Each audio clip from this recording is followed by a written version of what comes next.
Hello বন্ধুরা, তো আজ অনেক দিন পর আমি আবার এতদিন পরে একটা রিয়েল ব্রাইডের ভিডিও নিয়ে আসলাম।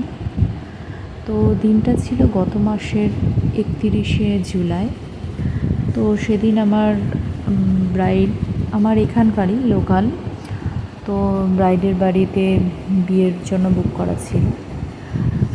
তো যদিও ঠিক বুকিং বলবো না, কারণ আমি যে ব্রাইডের কথা বলছি সে আমার অনেকটা নিজেদের আত্মীয়ই।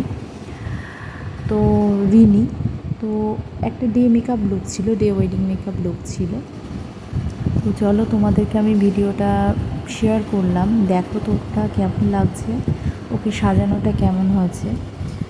আচ্ছা, তো এরপর যেটা বলছিলাম যে ডে মেকআপ লুক, কারণ ওর বিয়েটা ছিল দিনের বেলাতে, অর্থাৎ দুপুরবেলাতেই ওর বিয়ে ছিল। তো ওর বিয়েটা মন্দিরেই হয়েছিল। তো সেই জন্য ও যখন আমায় যখন বুক করেছিল তখনই বলেছিল যে ওকে ভীষণই, যেহেতু দিনের বেলাতে, আর সেদিন 31শে জুলাই দিন আমাদের ওয়েদারও এখানকার আমার লোকাল ওয়েদারও ভীষণ বাজে ছিল। বৃষ্টি, একটা গরম, ভ্যাপসানি গরম, অথচ বাইরে বৃষ্টি। তো তার জন্যই ও আমাকে বলেছিল যে আগে থেকেই বলেছিল, যেহেতু দিনের বেলায় ছিল, আর এছাড়া ওই দিন যেহেতু এত বৃষ্টি হচ্ছিল যে তার জন্য আমাকে বলল যে বৌদি, তুমি আমাকে যখন সাজাবে যেন একদম সাটল একটা মেকআপ করে দিও, যেন ভীষণ উগ্র করো না, কারণ ওর স্কিন টোনটা একটু মিডিয়াম ছিল। তো স্কিন টোনটা খুব সুন্দর ছিল ওর, মিডিয়াম টোনের মধ্যে। তো ও আমাকে বলেই দিয়েছিল যে আমার স্কিন টোন অনুযায়ী করো, যেন ভীষণ উগ্র করে দিও না। আর যেহেতু দিনের বেলা মেকআপ এমনিতেই ফ্যাট ফ্যাট করার একটা ব্যাপার রয়েছে, তার মধ্যে ওর যেহেতু মন্দিরে বিয়ে হয়েছে, তো সেখানে কোনো এসির ব্যবস্থা ছিল না। তো নর্মাল জানো যে মন্দিরে তো এসব হয় না।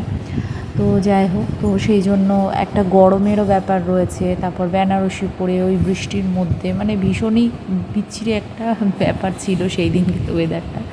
তো যাই হোক, ওর জন্যই আমি বললাম যে ডে মেকআপ লুক, আর ভীষণ ওর মেকআপটা খুবই সাটলের মধ্যে হয়েছে, ওর খুব পছন্দ হয়েছে। কিন্তু আমি দুঃখের বিষয় যে ওর কাছ থেকে আমি মানে জানতে পেরেছি, কিন্তু আমি যেহেতু ভয়েস ওভার দিচ্ছি তো ওর কথাটা ঢেকে যাবে, তো তোমরা শুনতে পাবে না। তো আমি যদি পরে সম্ভব হয় অন্য কোনো ভিডিওতে ওইটুকুনি ক্লিপ আমি দিয়ে দেবো।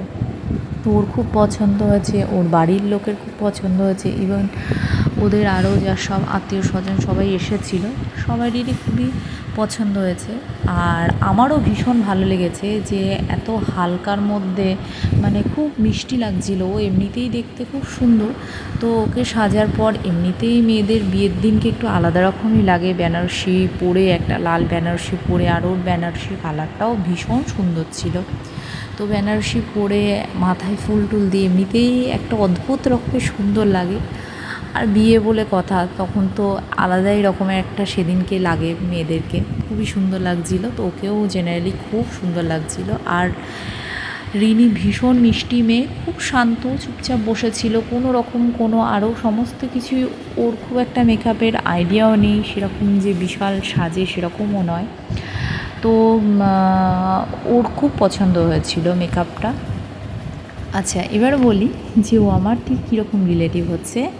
ও হচ্ছে আমার বরের মামার মেয়ে। তো ওর বিয়ে যেদিন ঠিক হয় সেদিনই আমাকে বলে রেখেছিল যে বৌদি, আমি কিন্তু তোমার কাছে সাজবো, তো তুমি যেন আমাকে তোমার মতো করে সুন্দর করে সাজিয়ে দিও। তো ব্যাস এইটুকুনি। আর তোমাদের ভিডিওটা কেমন লাগলো দেখো, আর আমার ফেসটাকে প্লিজ ইগনোর করো, কারণ আমি যখন প্রচণ্ড খিচিবিচির মধ্যে ছিলাম, ইভেন আমার তখন স্নানটাও করিনি। আমি একদম ওকে রেডি করে দিয়ে মণ্ডপে পৌঁছে তারপর স্নান করেছি। ওকে দেখতে থাকো, বাই।